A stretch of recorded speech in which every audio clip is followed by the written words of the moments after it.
Assalamualaikum warahmatullahi wabarakatuh. Saya Vita Permatasari, calon guru penggerak angkatan 7 dari SMP Negeri 4 Majenang, Kabupaten Cilacap. Di sini saya akan menguraikan sedikit yaitu tentang pemikiran filosofis dari Ki Hajar Dewantoro. Di mana untuk memenuhi tugas demonstrasi kontekstual modul 1.1.11A6.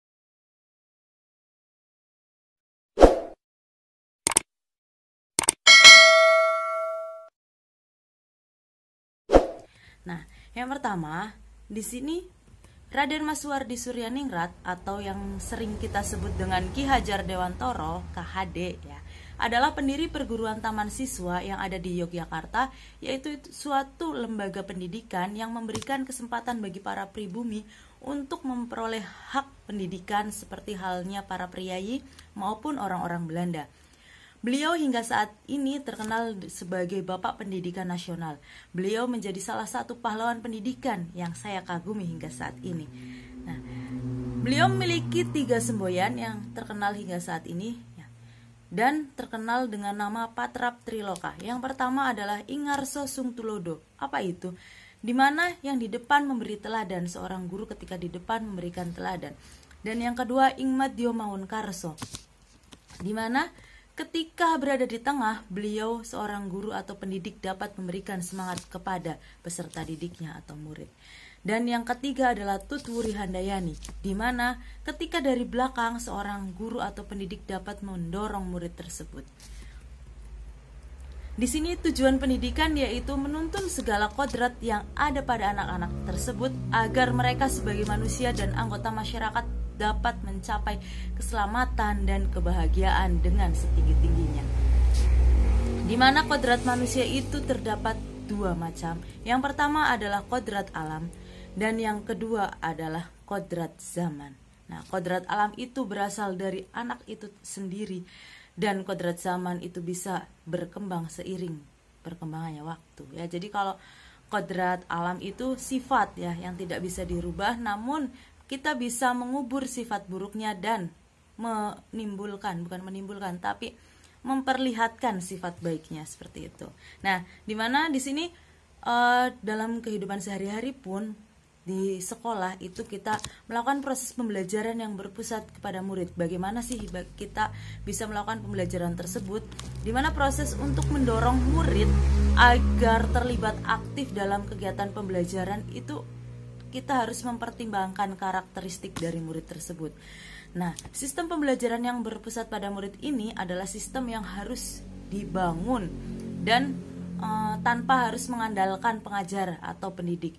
Jadi murid itu harus aktif dengan sendirinya, di mana seorang pendidik itu hanya memantau dan membimbing ya, di mana pendidikan dan pengajaran itu tidak bisa dipisahkan. Sehingga pengajaran merupakan bagian dari pendidikan. Mengapa pemikiran Ki Hajar Dewantoro ini diterapkan? Pemikiran tersebut, pemikiran filosofis dari KHD ini sangat relevan dengan perkembangan pembelajaran pada zaman sekarang dan dapat menumbuhkan kemerdekaan dalam pembelajaran, di mana saat ini, saat kurikulum merdeka itu kita semua menerapkan bagaimana merdeka belajar, bagaimana para murid itu dapat belajar dengan merdeka seperti itu, dengan kemampuan dan pemikiran mereka masing-masing sesuai perkembangan zaman. Mereka diajak untuk diskusi, untuk melakukan sesuatu yang aktif dan merangsang murid tersebut untuk mau berpendapat. Nah, bagaimana sih tantangan dan solusi dari penerapan pemikiran KHD ini? Tantangannya yaitu masih kurangnya minat baca, minat belajar dari anak-anak tersebut ya, dari murid-murid. Bahkan mereka hanya mengandalkan guru ya yang menjelaskan, sehingga dia tidak mau membaca. Sehingga dari murid itu sendiri sulit untuk menyesuaikan di mana kodrat alamnya dan di mana kodrat zamannya. Untuk solusinya, pembelajaran ini harus dilakukan dengan cara interaktif ya. Jadi aktif antara pendidik dengan murid. Nah, di sini kita harus bisa membuat suasana yang menyenangkan, tanya jawab, sehingga pembelajaran ini tercipta tidak hanya satu arah saja, dari murid saja atau dari gurunya saja.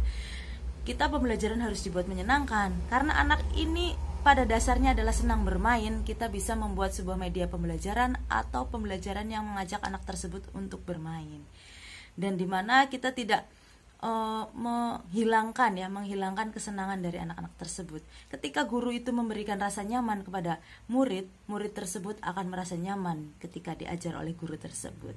Nah, mungkin itu saja yang bisa saya sampaikan. Terima kasih. Semoga video ini bermanfaat untuk kita semua. Saya Vita Permatasari, calon guru penggerak angkatan 7, undur diri. Wassalamualaikum warahmatullahi wabarakatuh.